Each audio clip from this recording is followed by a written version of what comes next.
Matrix is just the singular version of matrices, right? If you have multiple matrices, we just call those matrices. So let's start off by seeing, this is not anything you'll be expected to do, but just so you see how a matrix is used with systems and they kind of go together. We had the two variable system of equations, 2x minus y is equal to 4, and 4x plus 3y is equal to negative 5. System of two variable equations. I was going to write this in matrix form, which is not what we're doing. This is what it would look like. A matrix, to start off with, looks like just a big set of square brackets. But it's not really acting as a grouping symbol. What's going to go on the inside is just some individual terms. We're not going to see any arithmetic or anything like that. So I'll just go ahead and tell you this little matrix in the middle, this would be our variable matrix. We would have the variable x up top and the variable y on the bottom.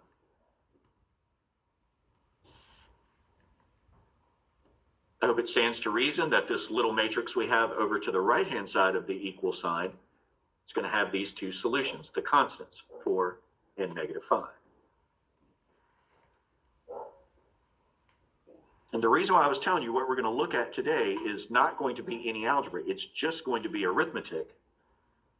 What would fill in this matrix to the far left is just going to be the coefficients that we have in front of our variables. So that first position, right, if you kind of think of it almost this way, that top left position, I'm just going to write the coefficient that's in front of my x, just the number 2, not 2x. Directly beneath it, I would have the coefficient for the second x variable, coefficient of 4. And then over here, I'm going to line up my coefficients for your y's. I would have coefficient of negative 1 for the first equation, negative 1y, and then a coefficient of 3 for the last position. All right, so this is a matrix. These square brackets that's got terms on the inside.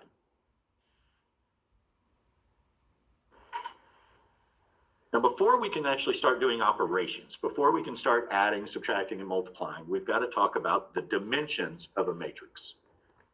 Just like a room would have dimensions, right? It's got length and width, and we might measure them in feet. A matrix also has dimensions.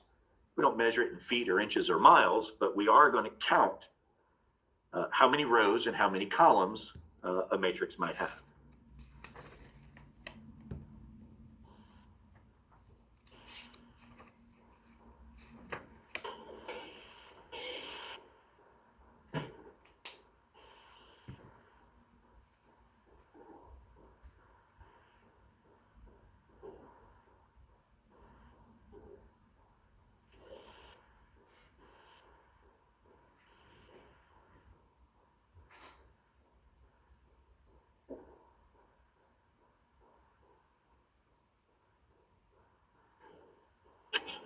All right, the first thing we're going to talk about is the number of rows that we have in our matrix.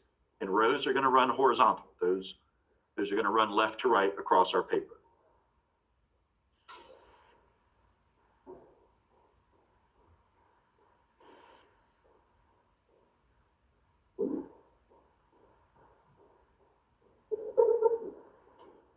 But then we're also going to talk about the number of columns in a matrix.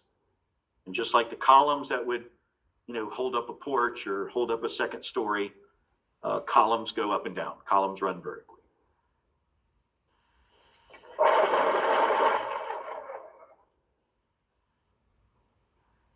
So if I gave you a matrix, let's say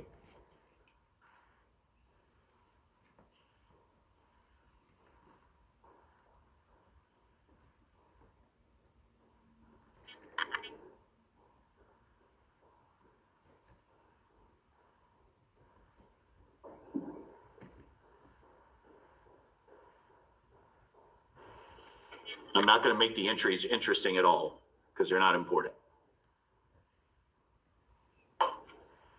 We'll typically use these capital letters to talk about what the matrix is.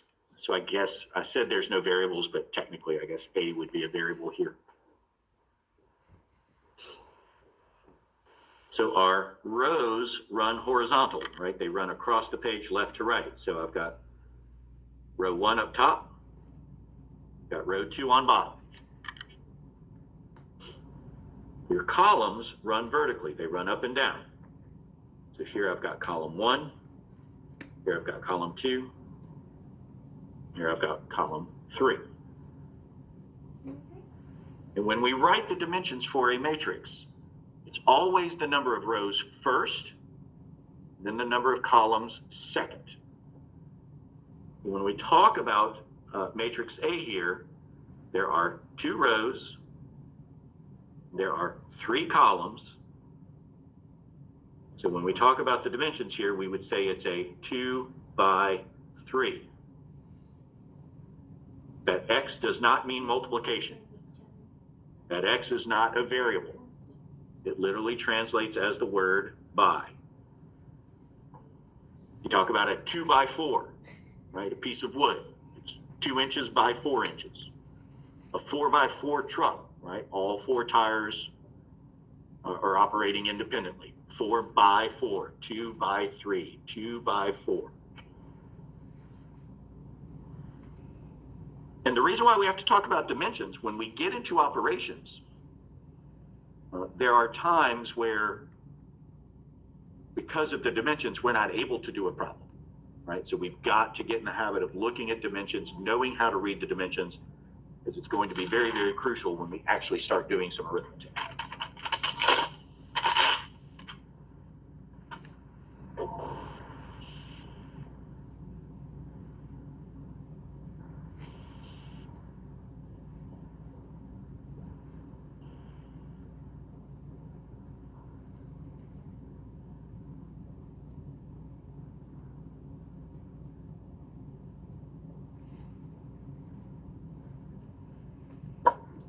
Again, the entries, I'm just going in numerical order. There's nothing important about the entries yet. I just want to talk about dimensions. The number of rows first. Rows go horizontally. And the number of columns second. The number of columns go vertically.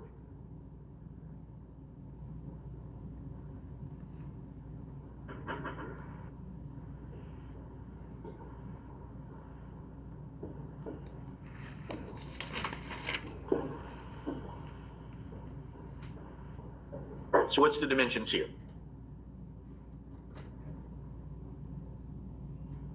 Rows by columns, horizontal by vertical. It's a 4 by 3. There are 4 rows going left to right. There are 3 columns going up and down.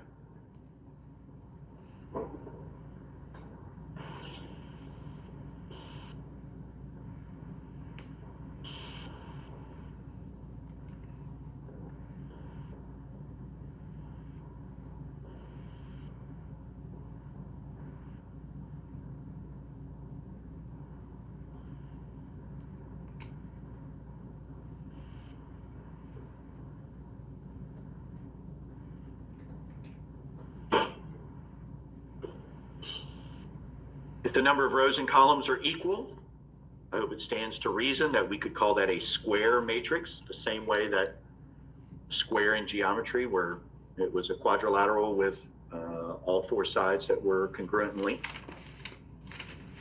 So if the number of rows and the number of columns are the same, they're equal in length, so it would be square. So that's 2 by 2, 3 by 3, 4 by 4, right? They would all be considered square matrices.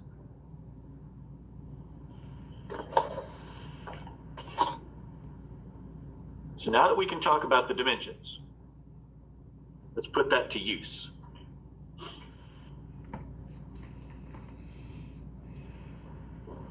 All right, our first operation, matrix addition. We are only able to do matrix addition if the dimensions are identically the same.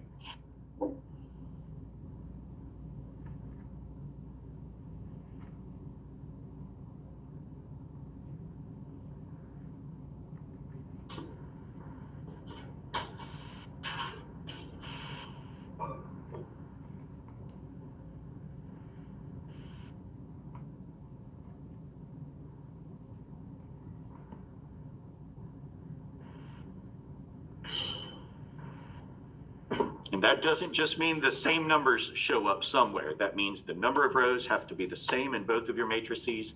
The number of columns have to be the same in both matrices. They don't have to be square. But when you're comparing the two things that you're combining, number of rows have to be the same. The number of columns have to be the same.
So what are the dimensions of matrix F?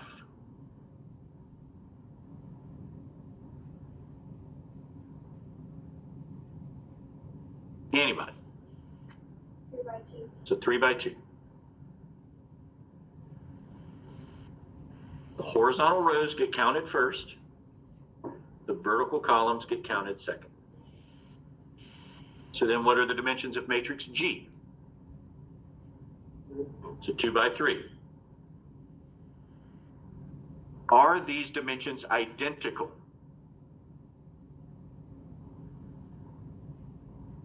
Are the number of rows the same in each? Are the number of columns the same in each? No. So even though it's the same number showing up, right? 3 shows up in both and 2 shows up in both, that's not enough. It has to be the same number of rows and the same number of columns. If you were given, and you will be given this type of question, you're asked to find F plus G, you would say it's not defined. Right? It's not an equation to solve, so you wouldn't say no solution. That doesn't make any sense. You would never say NA, everything's applicable in mathematics. Don't leave it blank, right? Give me an answer that tells me you know you can't give an answer.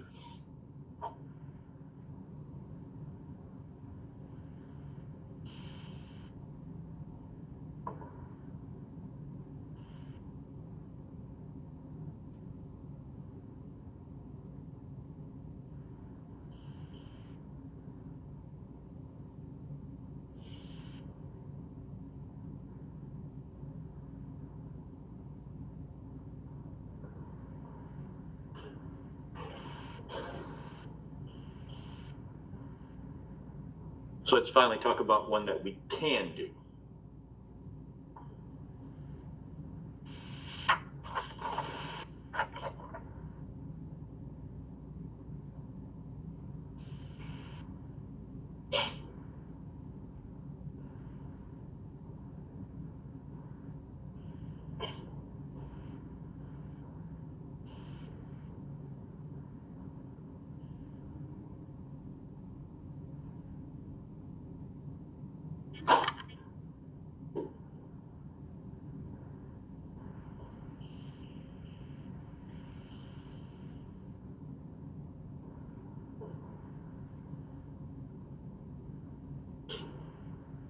dimensions are the same. So we can physically add these together. I'll also tell you that our sum will have the same dimensions as well. I like to make a fill-in-the-blank question.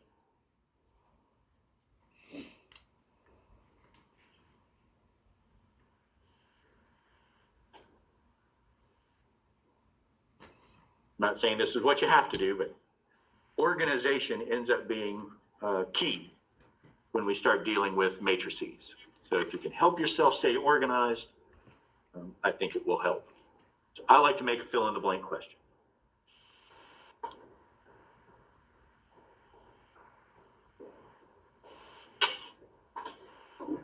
So now I've got all of these numbers to add together, but it's all about where do we put those answers. If I take row 1, column 1 from matrix F, and I add it to row 1, column 1 in matrix H, that work is going to fill in row 1, column 1 in my answer. Right? So we're simply adding corresponding positions in each matrix. Top left added to top left. Top right added to top right. Middle left added to middle left, and so on. I would encourage you not just to write an answer, I would encourage you to show the arithmetic where that comes from, because we're fallible, we're going to make mistakes. But if you at least tell me, I know that these two positions are what I'm supposed to combine to fill this one position in my answer, I can at least follow your train of thought. But all we're doing is subtracting, or adding, whatever the case may be.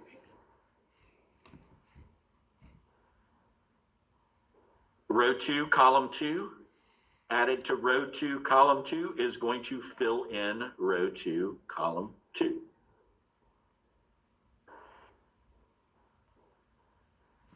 All the way through.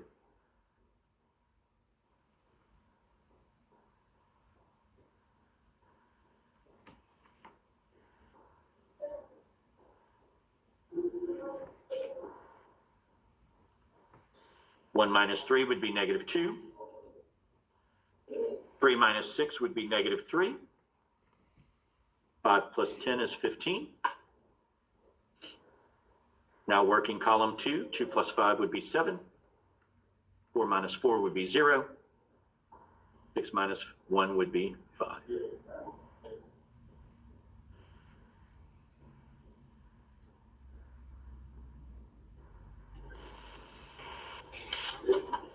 And it doesn't get any more involved than that. You have to make sure the dimensions are identical. But when they are, and what I hope makes perfect sense, we just look at corresponding positions in each matrix and add those together.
What are the dimensions of matrix Z?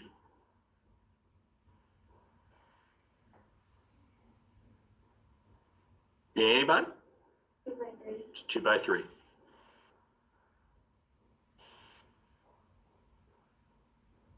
Matrix X is also a 2 by 3. Because the dimensions are identical, that means we will be able to combine. Right? Whether that's addition or subtraction, we're combining. Same difference.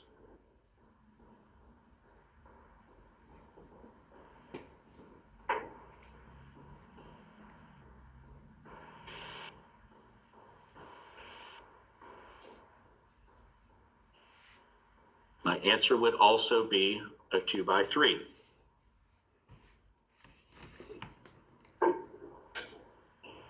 So now we go position to position. Row 1, column 1, I would have 0, -8. So that arithmetic fills in one position in my sum matrix, row 1, column 1. Now we look at row 1, column 2. That would be 4 minus a -10. Please don't write minus a negative. When you subtract a -10, that's the same thing as addition.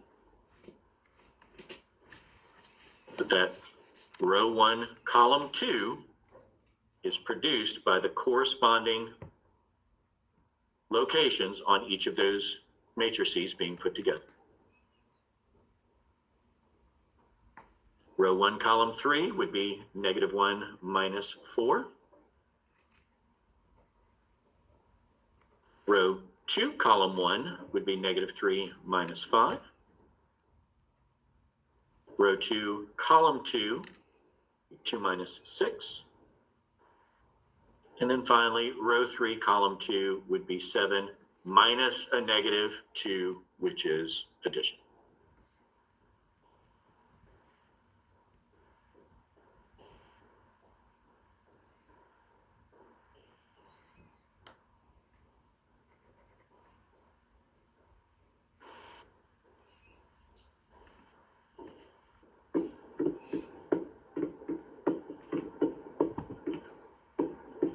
Simple enough. Just adding some numbers